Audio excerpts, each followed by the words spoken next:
Hayırlı akşamlar arkadaşlar. Yine bir salı dersinde Osmanlı Türkçesi matbu metinleri dersinde beraberiz. Geçen hafta başlamış olduğumuz Yeni Usul Muallimi Sarf kitabından inşallah devam edeceğiz. Osmanlı Türkçesi ile ilgili kalem alınmış Ahmet Rasim tarafından dil bilgisi kurallarını ihtiva eden güzel bir kitap inşallah istifadeli olur diyoruz. Materyalimizi dün yayınlamıştık. Sayfa 11'den devam ediyoruz. Evet, sayfa 11, 16. maddeden dil bilgisi kurallarından 16. isim konusuna geçmiştik. Kelimatı 3'e ayırmıştı kitabımız. Hayırlı akşamlar Ahmet Bey. Kelimeleri 3'e ayırmıştı kitabımız Ahmet Rasim. İsimler, fiiller ve edatlar diye 3'e ayırmıştı. İsimler kısmına geçmiştik, başlamıştık. İsimlerle ilgili inşallah 16. maddeden devam edeceğiz arkadaşlar.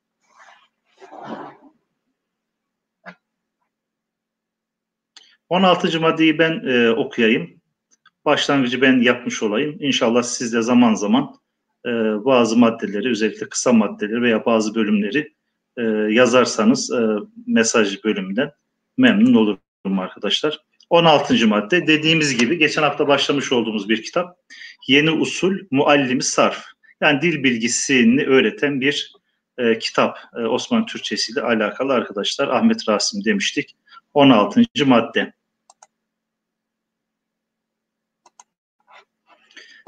Bir isim, bir ismi cinsin evveline, yani bir cins ismin önüne, evveline bu, o, şu getirilirse o isim ismi has gibi olur. Yani özel isim olmaz fakat özel isim gibi olur. Yani marife olur. Nekre olmaz, belirli olur.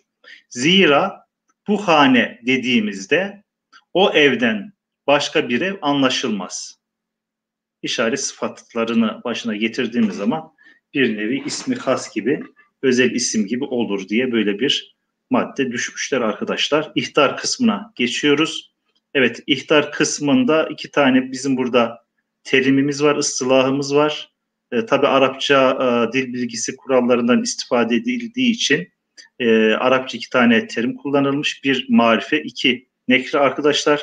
Nekreyi ben okuduktan sonra 3 satırlık kısmı, ihtar kısmını inşallah sizin okumanızı rica ediyorum. Zor değil.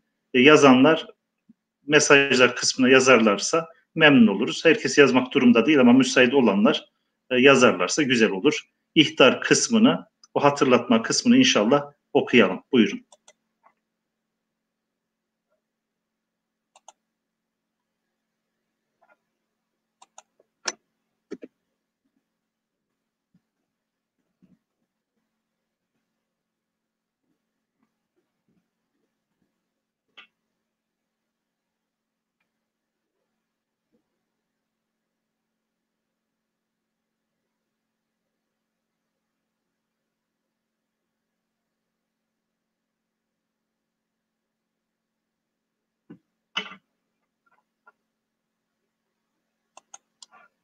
Evet arkadaşlar, okumuş kabul ediyoruz. Yazanlar yine yazmaya devam ederler. İhtar, yani bir hatırlatma var burada. İsimler ya marife olurlar, olur, virgül, ya nekre, ya marife, ya nekre. Bir ismin evvelinde bu, şu, o kelimeleri bulunursa, yani işaret sıfatları, bu işaret sıfatları bir kelimenin evvelinde bulunursa o isim marifedir. Yani bellidir. Bulunmazsa nekredir, yani belli değildir. Tabii bu marife ve nekre tabirleri Arapça dil bilgisi kuralları öğretilirken çokça tekrar edilen iki tane terim arkadaşlar. Marife nasıl oluyor Arapçada? Eğer kelimenin başına el gelirse bilinen. Mesela kalem dediğimiz zaman nekre. Yani herhangi bir kalem. Fakat el kalem dediğimiz zaman, el kalemü dediğimiz zaman bilinen bir kalem. Yani o iki terimi Türkçe dil bilgisi kurallar içinde kullanmışlar arkadaşlar. Yani ev denildiği zaman diyor herhangi bir ev. Fakat o ev, bu ev, şu ev denildiği zaman belirlenmiş bir ev. Yani binlerce, milyonlarca ev değil. Onlardan bir tanesi belli, bilinen bir ev kastedilmiş olur diyor arkadaşlar.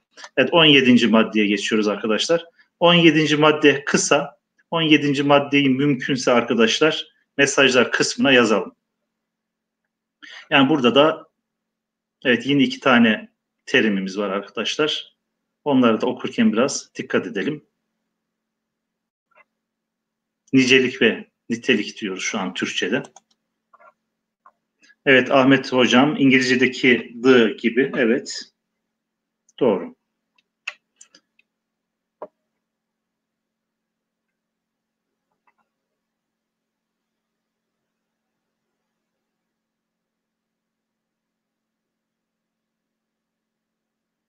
Evet Ahmet hocam yazdı. 17. madde. Devam ediyoruz. İsimlerde kemiyet, keyfiyet denilen 2 hasse vardır, 2 özellik vardır. Kemiyetten kasıt nedir? Sayılabilir olması. İsimlerin sayılabilir olması yönüne ne diyoruz? Kemiyet diyoruz. Evet, bir de keyfiyet kısmı var. O da ne ile alakalı? Nitelikle alakalı. Birisi nicelik, bir tanesi nitelikle alakalı. Demek ki isimlerde kemiyet ve keyfiyet denilen 2 hasse, 2 özellik vardır diyor. Bakıyoruz. Keyfiyetten kasıt ne? 18. madde. İsimlerde keyfiyet 2 türlüdür. Müzekker ve müennes. Yani kastedilen, keyfiyetten kastedilen arkadaşlar müzekkerlik ve müenneslik durumu.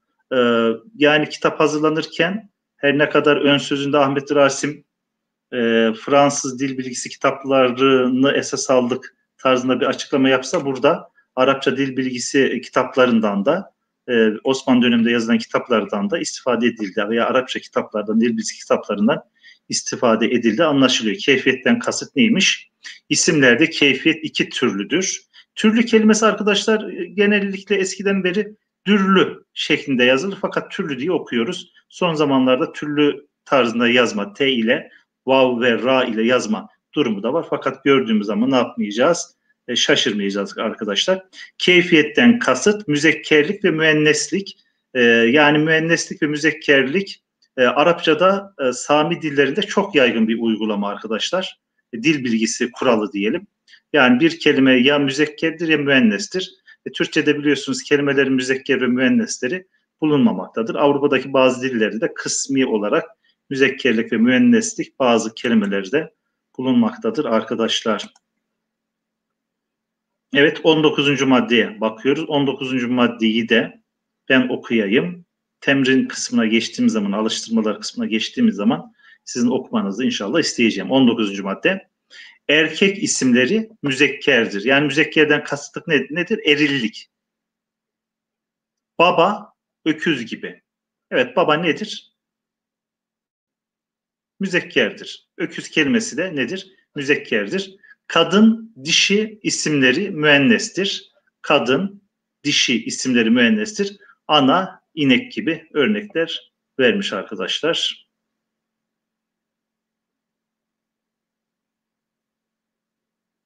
Evet, 4'e geçiyoruz. 4. temrin alıştırmalar kısmı. Dil bilgisi kitabı olduğu için de uygulanmalı bazı bölümleri de eklemişler arkadaşlar. 14. ve 15. maddeyi bir almış. Evet 2 satır, 2 küsur satır inşallah orayı okumaya gayret edelim ve mesaj kısmına yazalım.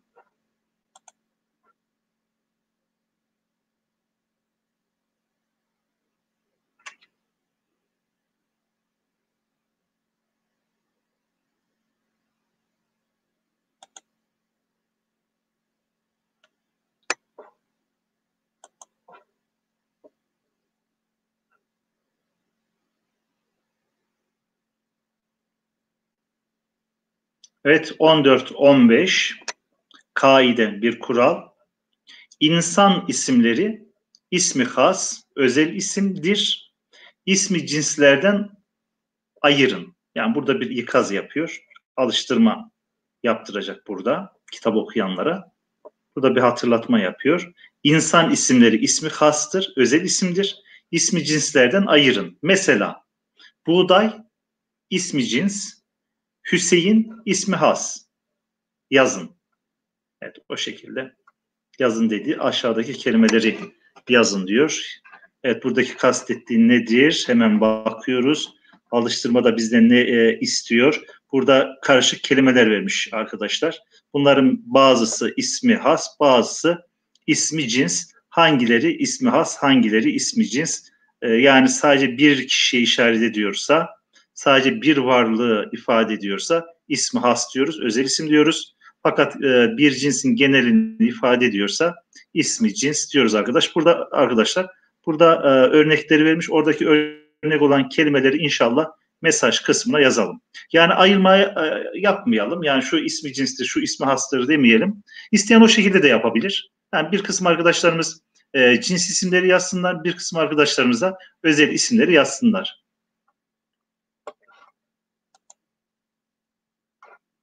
Biraz büyütelim ekranı.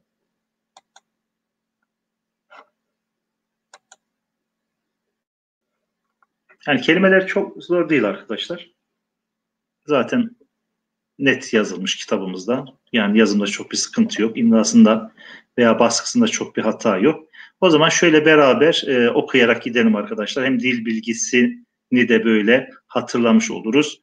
Kelimeleri okuyalım. Okuduktan sonra da ismi has veya ismi cins, cins isim veya özel isim diyelim. Mesela buğday yukarıda zaten örnek olarak vermişti. Buğday ismi cins, cins isim. Kabuk, cins isim. Evet, bu kelimeyi okuyalım. Evet, mermer gayet güzel. Cins isim. Evet, okuyoruz. Yaprak, cins isim. Evet, şu kelimemizi okuyalım. Kaç türlü okuyabiliriz arkadaşlar? Muhammed diye okuyabiliriz, özel isim olur. Mehmet diye okuyabiliriz, yine özel isim olur arkadaşlar. Evet, şu kelimeyi okuyoruz. Bu da bir cins isim. Anbar kelimesi orijinali. Fakat şu anki Türkçemizde biz ambar şeklinde ne yapıyoruz? Yazıyoruz.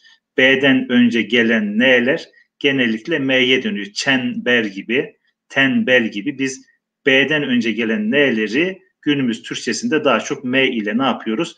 Telaffuz ediyoruz. Burada bir ses değişimi var. B'den önce gelen N'leri günümüz imlasında çoğunlukla M ile telaffuz ediyoruz. Anbar. Evet, cins isim. Şu kelimeyi okuyoruz arkadaşlar. Ketepe kökünden yazılan anlamında kitap. Evet, kitap bir cins isim. Evet, şu kelimeyi okuyalım. Evet arkadaşlar, Hüseyin. Eğer Y konulmasaydı Hasan olurdu veya Hüsün olurdu. Fakat Y konulduğu zaman Hüseyin, fuail kalıbına giren bir kelime ne yapıyor? Bu şekilde okunuyor. Hüseyin, güzel, Hasan güzel, Hüseyin ise güzelcik anlamına geliyor. Erkek ismi özel isim olarak kullanılıyor arkadaşlar. Evet, devam ediyoruz. Saat, saat diyoruz. Saat. Arapça olduğunu ne yapıyoruz? Buradan anlıyoruz. Evet, kağıt kelimesi. Bunlar yine cins isim. Evet, kağıt. Evet, soğan. Evet, şu bir özel isim arkadaşlar, okuyalım. Zaten ayınından dolayı da anlıyoruz ki Arapça kökenli bir özel isim. Evet, okuyoruz. Sondaki Y elifi maksure. Bunu A olarak, uzun A olarak okuyoruz. Okuyalım. İsa. Gayet güzel. Evet, bu kelime arpa bir cins isim. Sahife, sayfa, sahife cins isim. Mişe, meşe, bildiğimiz meşe ağacı mişe şeklinde yazılıyor arkadaşlar. Bazı böyle bir iki tane kelime var. Ahmet Duran arkadaşımız Ayşe diye okumuş. Hangi kelimeyi Ayşe diye okuduk? Herhalde son kelimeyi mişe kelimesini Ayşe diye okumuş olabiliriz. Bazen olur, göz yanılması olabiliyor. Bazı kelimeler arkadaşlar i ile yazılıp e ile okunabiliyor.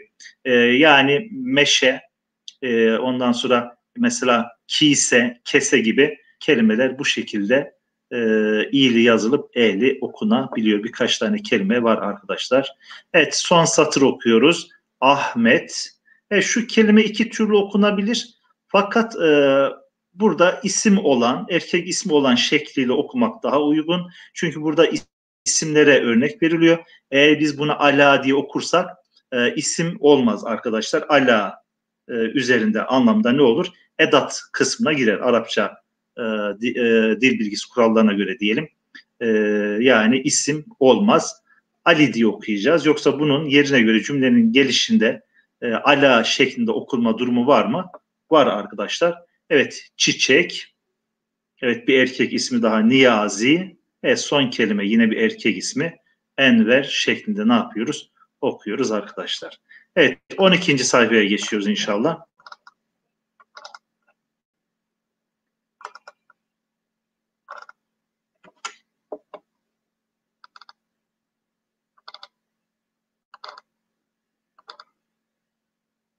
Evet, 12. sayfa. Burada yine bir ihtar var arkadaşlar. İhtar kısmı biraz uzun sürüyor. O zaman sizin okumanız için şöyle 2-3 dakika size süre tanıyorum inşallah. İhtar kısmına yani illa mesajlar kısmına yazmak zorunda değiliz. Şöyle 2 dakika inşallah size okumanız için süre tanıyalım. Buyurun, bismillah.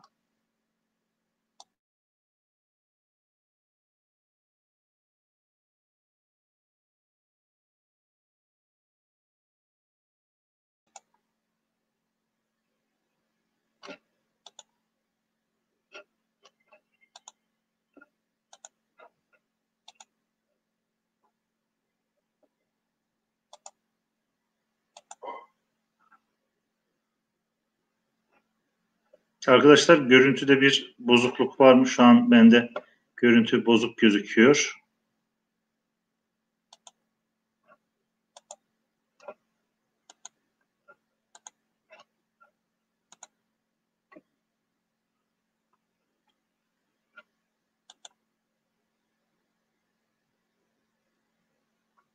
Yeniden bir paylaşım yapayım inşallah.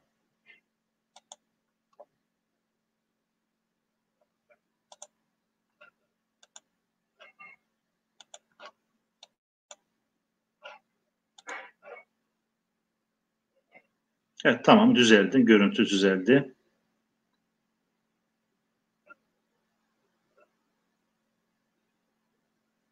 Evet Ahmet Hocam, görüntüyü düzelttik. Yeniden paylaşım yapınca düzeldi inşallah.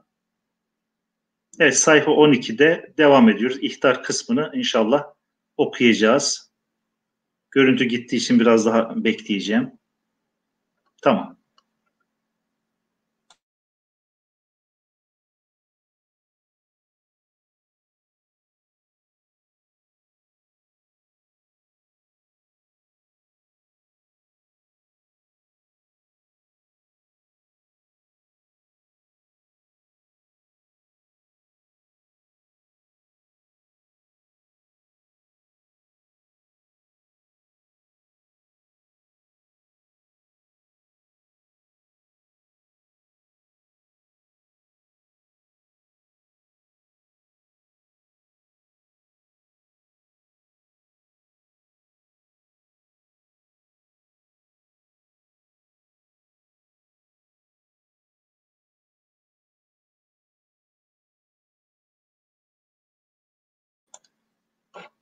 Evet, tamam, okudunuz, kabul ediyoruz. Bazı arkadaşlarımız zaten kısmen yazdılar.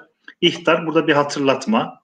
Türkçe'de isimlerin müzekker yani eril veya müennes yani dişil olduğuna dair alamet yoktur. Yalnız dişi bir şeyi bildirmek için ismin evveline dişi ve dişiden ayırmak için ismin evveline erkek kelimesi getirilir. Misal demiş, örnek: erkek arslan, dişi köpek şeklinde.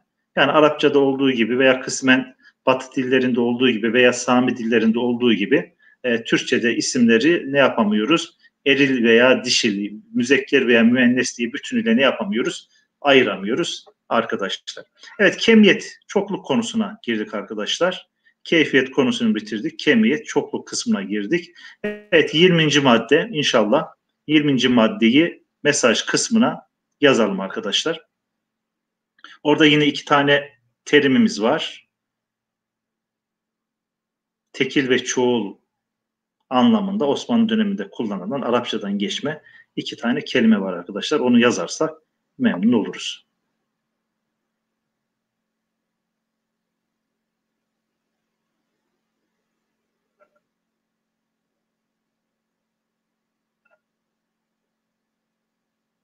Evet, uzun bir cümle değildi. 20.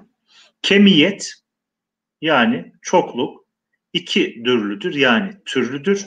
Müfret yani tekil ve cem yani çoğul. Şimdi Arapçada bir de tesniye var. Yani karşılaştırarak bazen öğretirsek veya söylersek daha uygun olur. Az çok Arapçaya muttali olanlar, Arapçayı bilenler bilirler. Arapçada bir de tesniye var. Müfret, tesniye veya cem diyoruz. Yani tekil, ikil ve çoğul. Yani Arapçada çokluk 3'ten itibaren başlıyor. Fakat Türkçe'de çokluk 2'den itibaren başlıyor. Böyle bir farkımız var. Mesela kalem Arapçada tekildir. Kalemeyn denildiği zaman 2 kalem anlamına gelir. Aklam denildiği zaman kalemler anlamına gelir. Fakat Türkçe'de farklı bir durum var. 2'den itibaren çoğul sayılıyor arkadaşlar. Evet, 21. madde. 21. maddeyi ben okuyorum. 21. madde, evet, ne diyor? Maksat yalnız bir şahıs, bir şey veya hayvan demek ise o isim müfrettir. Mesela, evet, şu kelimeyi okuyoruz. 3 tane kelimemiz var. Adem,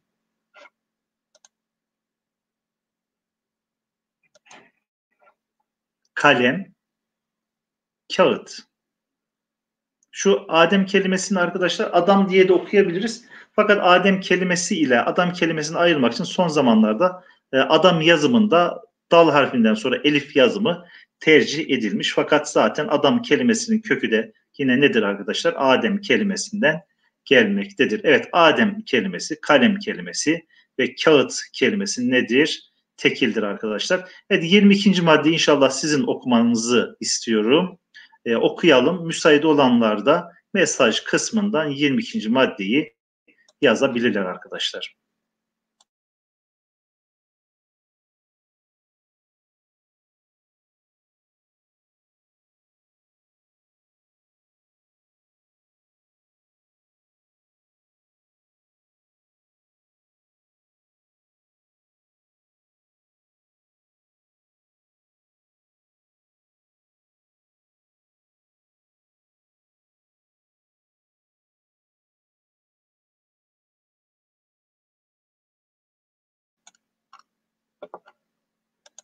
Evet, 22. maddeyi okuyoruz. Ondan sonra temrin kısmına bir ilave yapılmış.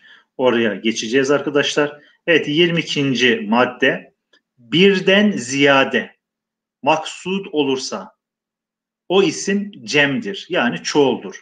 Yani cem kelimesi Türkçe'de farklı yerlerde kullanılan bir kelime.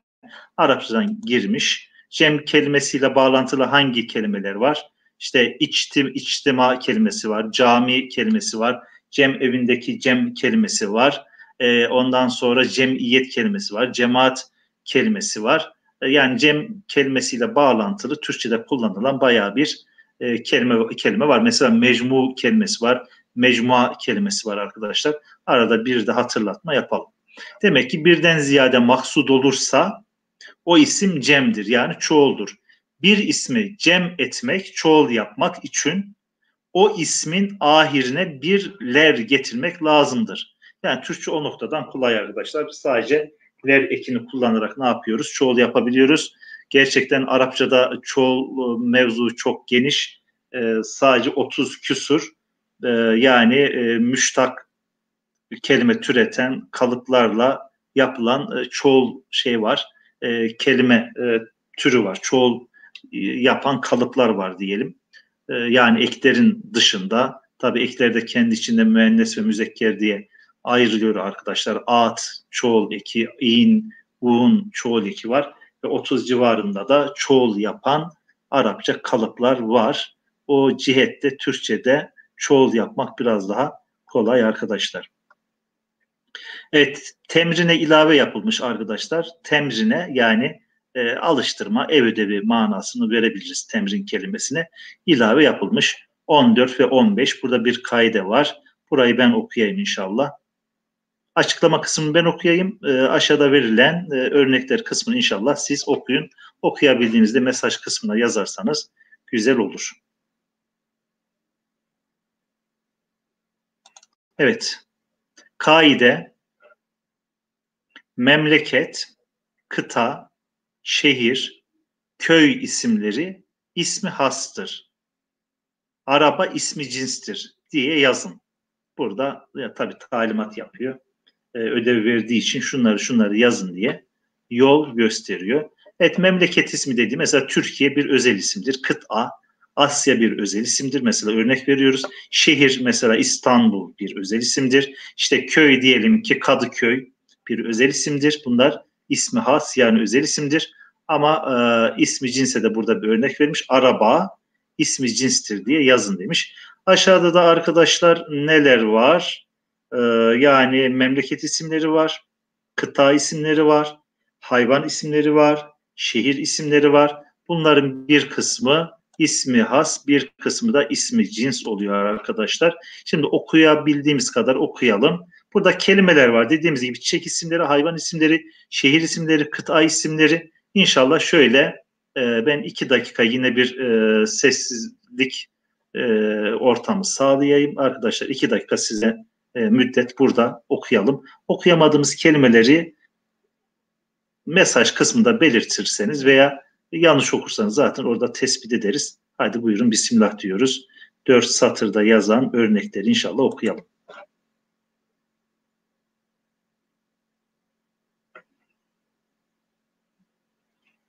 Evet, Gülcan Hanım yazdı. 3 tanesini yazdı. Evet, gayet güzel.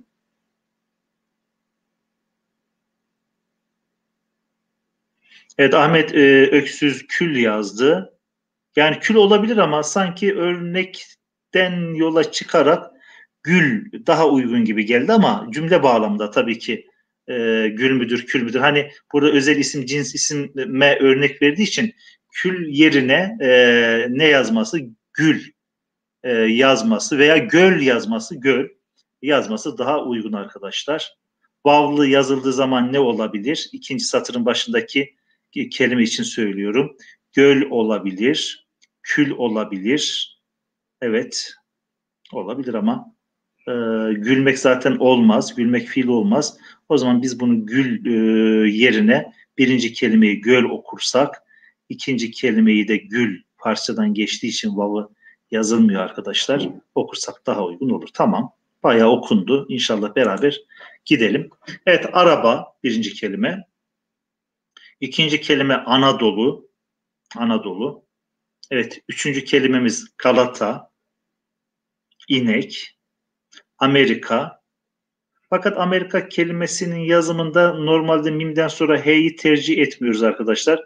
Bu şekilde yazılmış. Son dönemde isimlerin sonundaki A'larında yazımı Elif'ten ziyade H ile tercih ediliyor. Yani şu an Amerika yazsak arkadaşlar biz yeni imla Osmanlı imlasına göre Elif'i kullanıyoruz, mimi kullanıyoruz, H'yi aradan atıyoruz.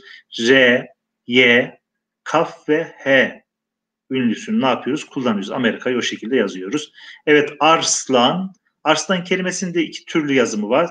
Aslan şeklinde yazıldığı zaman R aradan kalkıyor. Fakat orijinali aradaki R ile olan asıl doğrusu bu. Fakat zaman içinde aradaki R'nin düşmesiyle aslan şeklinde hayvan isminin telaffuzu da var arkadaşlar. Evet, ikinci satır başında biraz önce konuşmuştuk. Arkadaşlar bu kaç türlü okunabilir? Beraber şöyle bir beyin jimnastiği yapalım. Burada kef olduğu için kalın ünlüleri kullanamayız değil mi arkadaşlar? Kalın ünlüleri kullanamayız. Ö'lü okusak göl olur. Ü'lü okursak kül olur. Başka nasıl okunabilir? Evet, göl olur. Gül olur. Gülmek fiil olur fakat burada isim olduğu için fiile yer verilmez arkadaşlar. Evet, göl de olabilir. Evet, kül de olabilir. Şu kelimeye geçiyoruz. Bu bir çiçek ismi arkadaşlar. Farsça. Evet, gül bu şekilde yazılır. Çiçek olan gül vavsız yazılır arkadaşlar. Evet, lale. Evet, şurada bir şehir ismi var. Londra. Evet, Amasya. Konya. Biraz önce aslında bir kural söylemiştik. Dedik ki son dönem Osmanlı imlasında isimlerin sonundaki A'lar H ile yazılır arkadaşlar. Yani Amasya'nın sonundaki A nasıl H ile yazıldı? Konya'nın sonundaki A nasıl H ile yazıldı? Normalde Amerika kıtasının sonundaki A'yı da H ile yazmamız daha uygun. Evet, at, böcek. Evet, bu bir şehir ismi, okumuşsunuzdur. Başta B var. Biraz böyle silik gibi veya Y gibi durabilir. Bağdat. Evet, Diken. İzmir. Yani İzmir yazarken eliften sonra Y kullanılmamış. Sebebi nedir bilemiyoruz. Fakat bu şekilde bir imla oturmuş arkadaşlar. İzmir şehrimizin ismini yazarken eliften sonra Y'yi ne yapmıyoruz? Kullanmıyoruz. Evet. Bu bir ülke veya bölge ismi mi diyelim? Prusya. Edirne, Manastır. Evet, şu kelimeyi okuyalım. Musul, mavsıl kelimesinden, yani insanların vasıl olmak istedikleri, kavuşmak istedikleri, gitmek istedikleri yer manasına mavsıldan zaman içinde Musul şeklinde telaffuz edilmiş arkadaşlar. Son satıra geçiyoruz. Öküz, karga, kaplan. Evet, yine bu meşhur bir yer ismi. Plevne, gayet güzel. Evet, Menekşe bir ülke ismi. Rusya, evet, bir şehir ismi Selanik. Arkadaşlar bu sayfayı da bitirdik. İnşallah son sayfamız. Son sayfamızla beraber dersimizi de ne yapacağız? İkmal edeceğiz arkadaşlar. 13. sayfaya geçiyoruz. Kitap güzel bir kitap. Yani hem dil bilgisi kurallarının zihnimizde oturması açısından, hem okunma kolaylığı açısından. Yani biz geçen hafta 3 sayfa okuduk arkadaşlar. Bu hafta da en fazla okuyacağımız 3 sayfa. Yani siz mümkünse kitabın tamamını yapabilirsiniz. İnşallah okuyabilirsiniz. Evet, okunmuş. Arkadaşlarımız okuyorlar. Gayet güzel. Evet. Sayfa 13 arkadaşlar. Burada yine müfret demiş. Müfret ne anlama geliyordu? Fert kelimesinden müfred arkadaşlar tekil anlamında, cem çoğul anlamında. Yani Türkçe'de tekillik ve çoğulluk nasıl, onlarla ilgili örnekler veriyor. Evet, kalem müfred iken onu nasıl cem yapıyoruz, yani çoğul? Kalemler. Türkçe'de zaten çoğul genellikle ne ile sağlanır arkadaşlar? Lar eki ile sağlanır. Evet, kağıt tekil iken kağıtlar çoğul şeklinde. Evet. Bir de bunun dışında yazmamışlar. Fakat yeni dil bilgisi kurallarına göre Türkçe'de biliyorsunuz kemiyet, çokluk, müfret yani tekil, cem çoğul, bir de topluluk isimleri şeklinde. Mesela ne diyelim? Ağaç tekil, ağaçlar çoğul, orman dediğim zaman topluluk ismi. Yani Osmanlı zamanında demek ki o topluluk ismi konusu kemiyet konusunda geçmemiş arkadaşlar. Daha sonradan kural olarak eklenmiş. Evet, 23. maddeye geçiyoruz arkadaşlar. 23. maddenin birinci ve ikinci alt maddeleri var. Şöyle yapıyoruz. 23. maddenin birinci ve ikinci alt maddeleriyle beraber sizin tarafınızdan okunmasını inşallah rica ediyoruz. Şöyle bir 2 dakika ara veriyoruz arkadaşlar. Yani ara veriyoruz derken siz okumaya devam ediyorsunuz. Ben susuyorum. Buyurun. Bismillah.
Evet, okuyoruz. Bazı arkadaşlarımızın mesajları düştü. Bazen internetten dolayı bazı arkadaşlarınki daha geç düşebiliyor arkadaşlar.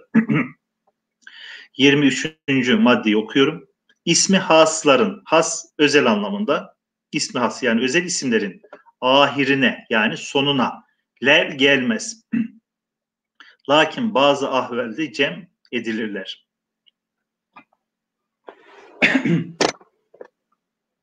Yani mesela şöyle kastetti şu olabilir. Özel isimden sonra ne gelmez? Lar gelmez. Aslında iki yerde gelir. Ahmetler denildiği zaman çoğul ekiyle beraber Ahmetliler gil ekinin yerine kullanılabiliyor. Ahmetlere gidiyoruz ile Ahmetgil'e gidiyoruz arasında anlam farkı yok. Bu şekilde bir kullanım var.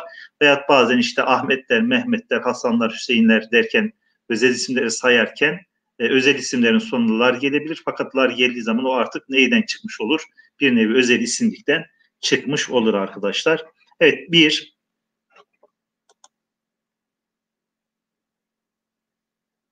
Evet, arkadaşlarımız okuyorlar. Gayet güzel.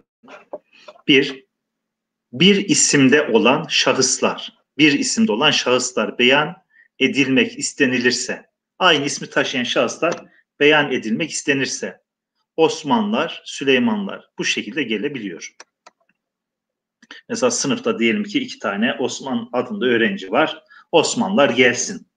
Öğretmen çağırıyor. O şekilde çoğul eki kullanılabilir. İkinci madde, tarihçe meşhur familyalar. Arkadaşlar familya kelimesini tabii biz Cumhuriyet döneminde çok kullanmıyoruz. Belki biyolojide bir terim olarak kullanılıyor olabilir. Fakat Osmanlı son zamanında işte Fransızcanın etkisiyle o zamanki Avrupa'daki diyelim ki en işlek bir nevi kültür dili veya edebiyat dili Fransızca kabul edildiğinden dolayı Osmanlı aydınları da neredeyse istisnasız Fransızca bildiklerinden dolayı Fransızcadan bayağı bir kelime almışlar. Familya kelimesi Osmanlı'nın son zamanında aile kelimesi karşılığında çokça kullanılmış. Tarihçe meşhur familyalar, aileler beyan edilmek istenilirse kullanılır. Örnek Sokullular, evet, Köprülüler.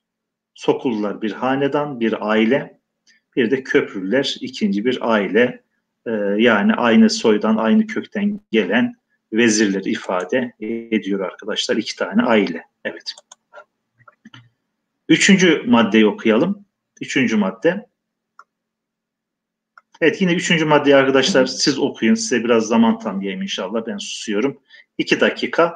İhtarla beraber 2 dakika veya 3 dakika buyurun. İhtarla beraber inşallah 3 dakika size okumanız için süre tanıyoruz arkadaşlar. Haydi bismillah diyoruz.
Evet, yavaş yavaş başlıyoruz 3. maddeden arkadaşlar.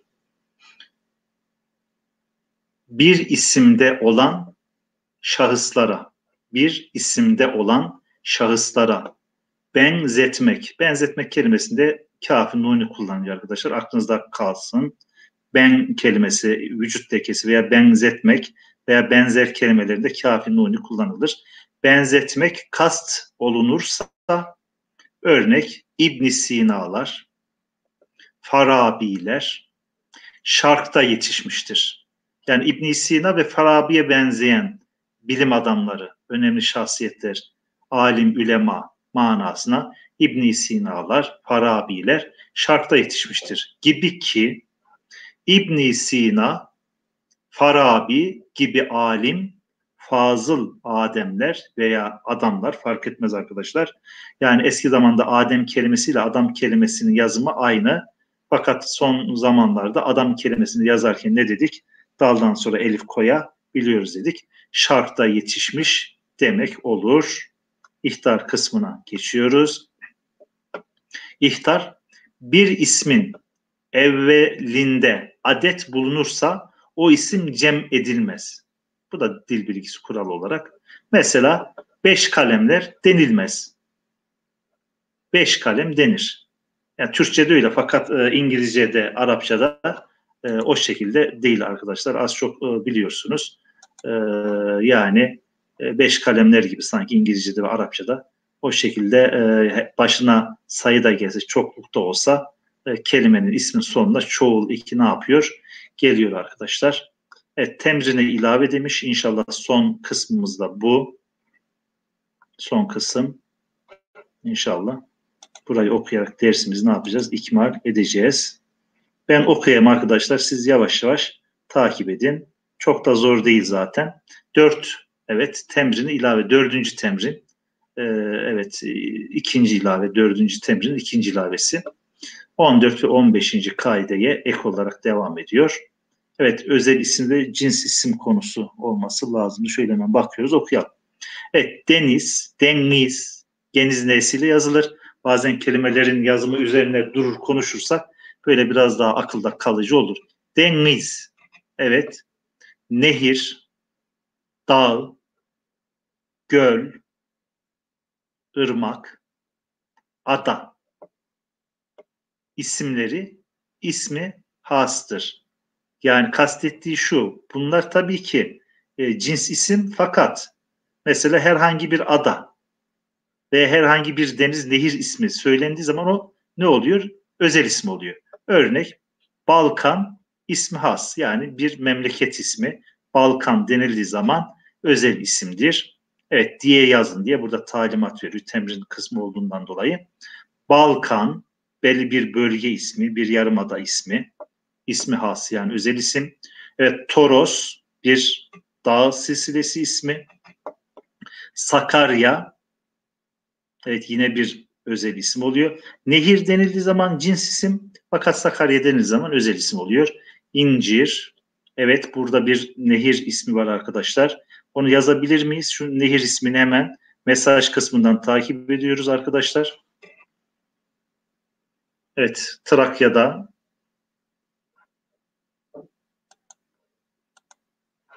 Evet, görüntüde yine bir sıkıntı oldu arkadaşlar. Hemen görüntüyü yeniden tazeliyorum.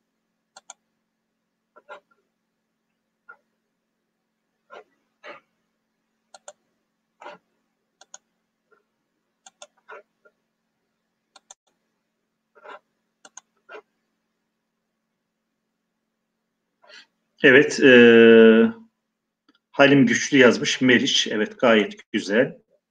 Evet, cam. Evet, şu bir ada ismi arkadaşlar, bir ada ismi.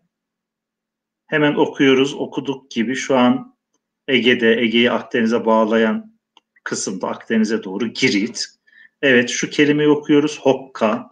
Evet, şu yeri ismi okuyoruz arkadaşlar. Evet, yakın zamanda büyük bir patlama olan, zamanında Osmanlı'nın bir eyaleti olan kısım Lübnan. Evet, Tuna bir nehir ismimiz. Evet, şu Balkanlarda bir ülke ismi, bir yer ismi Bosna. Evet, bir ada ismi okuyoruz. Kıbrıs. Şu bir bitki ismi arkadaşlar. Okuyalım. Kıbrıs kelimesinden sonra gelen, son zamanda da ülkemizde yetiştirilmesi noktasında, yanlış hatırlamıyorsam, izin çıkan, evet, bir bitki. Onu yazarsak iyi olur inşallah. Evet, kenevir. Evet, Sofya gayet güzel. Evet, kalem, üzüm, mermer, eşek, Alp, manastır, İstanbul. Evet arkadaşlar, yine bir dersin sonuna geldik. Dediğimiz gibi kitap güzel. Yani her hafta aynı kitabı takip etme durumumuzda uygun değil. Belki sıkıcı olur diye. Yoksa takip edilebilir. Yani imkansız bir şey değil. Fakat farklı farklı kitaplar görelim. Sizinle farklı farklı kitaplar üzerine biraz mutala edelim. Farklı farklı kitaplara böyle aşinalığınız olsun diye.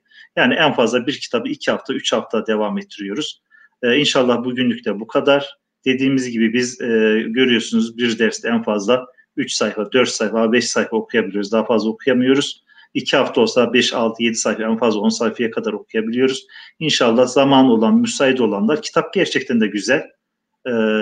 Kalan kısımları okursanız inşallah sizi daha iyi yetiştirir. Birebir yapmış olduğunuz çalışmalar yani böyle derslerden biraz daha etkili olur diye düşünüyorum. İnşallah önümüzdeki hafta yeni bir kitapla, yeni bir derste buluşmak üzere. Allah'a emanet olun. Hayırlı akşamlarınız olsun, hayırlı geceleriniz olsun arkadaşlar.